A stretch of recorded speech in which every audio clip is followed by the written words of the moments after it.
Chapter 41. By the time we reach the city, all conversation has halted in the truck, replaced by pressed lips and pale faces. Marcus steers around potholes the size of a person, and parts from broken-down buses.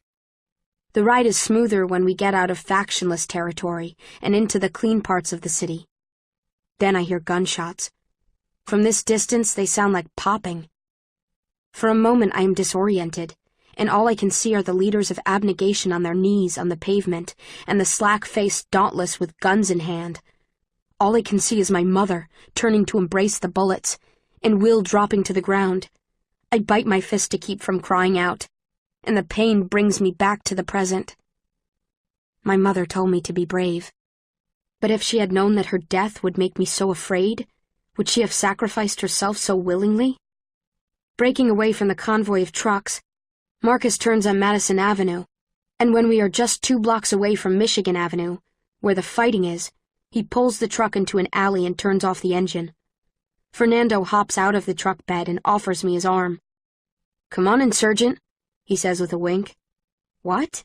I say. I take his arm and slide down the side of the truck. He opens the bag he was sitting with. It is full of blue clothes. He sorts through them, tossing garments to Christina and me. I get a bright blue t-shirt and a pair of blue jeans. "Insurgent," he says. Noun. A person who acts in opposition to the established authority, who is not necessarily regarded as a belligerent. "Do you need to give everything a name?" says Kara, running her hands over her dull blonde hair to tuck the stray pieces back. "We're just doing something and it happens to be in a group. No need for a new title." "I happen to enjoy categorization," Fernando replies, arching a dark eyebrow. I look at Fernando. The last time I broke into a faction's headquarters, I did it with a gun in my hand, and I left bodies behind me. I want this time to be different. I need this time to be different. "I like it," I say. "Insurgent. It's perfect." "See," Fernando says to Kara, "I'm not the only one." "Congratulations," she says wryly. I stare at my erudite clothes while the others strip off their outer layers of clothing. "No time for modesty, stiff," Christina says, giving me a pointed look. I know she's right, so I pull off the red shirt I was wearing and put on the blue one instead. I glance at Fernando and Marcus to make sure they aren't watching, and change out of my pants too. I have to roll up the jeans 4 times, and when I belt them, they bunch at the top like the neck of a crushed paper bag. "Did she just call you stiff?" Fernando says. "Yeah," I say. "I transferred into Dauntless from abnegation." "Huh," he frowns. "That's quite a shift. That kind of leap in personality between generations is almost genetically impossible these days." "Sometimes personality has nothing to do with a person's choice of faction," I say, thinking of my mother. She left Dauntless not because she was ill-suited for it, but because it was safer to be divergent in abnegation. And then there's Tobias, who switched to Dauntless to escape his father. There are many factors to consider. To escape the man I have made my ally, I feel a twinge of guilt. "Keep talking like that and they'll never discover you're not really erudite," Fernando says. I run a comb through my hair to smooth it down, and then tuck it behind my ears. "Here," says Kara. She lifts a piece of hair from my face and pins it back with a silver hair clip, the way erudite girls do. Christina takes out the guns we brought with us and looks at me.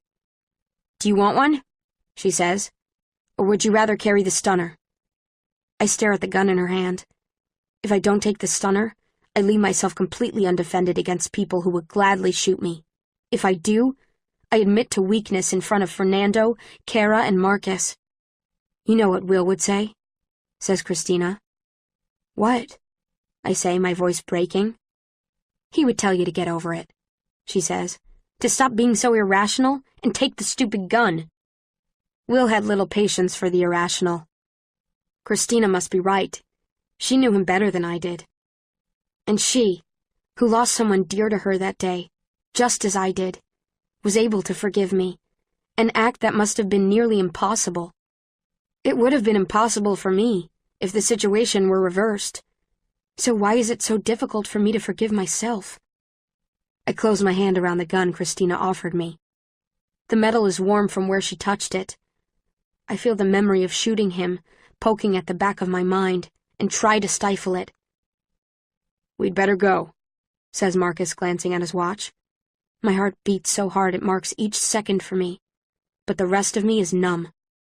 I can barely feel the ground. I have never been this afraid before, and considering all that I have seen in simulations and all that I did during the attack simulation, that doesn't make any sense. Or maybe it does. Whatever the abnegation we're about to show everyone before the attack, it was enough to make Janine take drastic and terrible measures to stop them. And now I am about to finish their work, the work my old faction died for. So much more than my life is at stake now. Christina and I lead the way. We run down the clean, even sidewalks on Madison Avenue, passing State Street, toward Michigan Avenue. Half a block from Erudite headquarters, I come to a sudden stop. Standing in 4 rows in front of us are a group of people, mostly dressed in black and white, spaced 2 feet apart, guns held up and ready. I blink, and they become simulation-controlled Dauntless in the abnegation sector, during the simulation attack. Get a grip, get a grip, get a grip, get a grip. I blink again, and they are the Candor again, though some of them dressed all in black do look like Dauntless. If I'm not careful, I'll lose touch with where and when I am. "Oh my God," Christina says. "My sister, my parents. What if they—" She looks at me, and I think I know her thoughts, because I have experienced them before. Where are my parents? I have to find them. But if her parents are like these Candor, simulation-controlled and armed, there is nothing she can do for them. I wonder if Lynn stands in one of these rows somewhere else. "What do we do?" Fernando asks. I step toward the Candor. Maybe they aren't programmed to shoot. I stare into the glazed eyes of a woman in a white blouse and black slacks. She looks like she just came from work. I take another step. Bang. By instinct, I drop to the ground, covering my head with my arms, and scramble backward toward Fernando's shoes. He helps me to my feet. "How about let's not do that?" he says. I lean forward not too far, and peer into the alley between the building next to us and Erudite headquarters. The Candor are in the alley, too. I wouldn't be surprised if there was a dense layer of Candor surrounding the entire complex of Erudite buildings. "Is there any other way to Erudite headquarters?" I say. "Not that I know of," says Kara. "Unless you want to jump from one roof to another." She laughs a little as she says it, like it's a joke. I raise my eyebrows at her. "Wait," she says. "You aren't considering—" "The roof?" I say. "No. Windows." I walk to the left, careful not to advance even an inch toward the Candor. The building on my left overlaps with Erudite headquarters on its far left side. There have to be a few windows that face each other. Kara mutters something about crazy Dauntless stunts, but runs after me, and Fernando, Marcus, and Christina follow. I try to open the back door of the building, but it's locked. "Stand back," I say. I point my gun at the lock, shield my face with an arm, and fire. I hear a loud bang, and then a high ringing, the after effects of firing a gun in such a close space. The lock is broken. I pull the door open and walk inside. A long hallway with a tile floor greets me. Doors on either side, some open, some closed.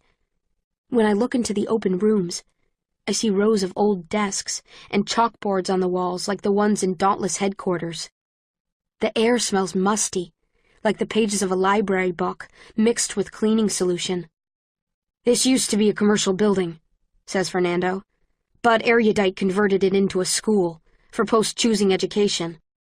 After the major renovations in Erudite headquarters about a decade ago, when all the buildings across from Millennium were connected, they stopped teaching there. Too old, hard to update." "Thanks for the history lesson," says Christina. When I reach the end of the hallway, I walk into one of the classrooms to see where I am. I see the back of Erudite headquarters, but there are no windows across the alley at street level. right outside the window, so close I could touch her if I stretched my hand through the window, is a Candor child, a girl, holding a gun that is as long as her forearm. She stands so still I wonder if she is even breathing. I crane my neck to see the windows above street level. Over my head, in the school building, there are plenty of windows. At the back of Erudite headquarters, there is only one that lines up, and it's on the 3rd story. Good news, I say. I found a way across.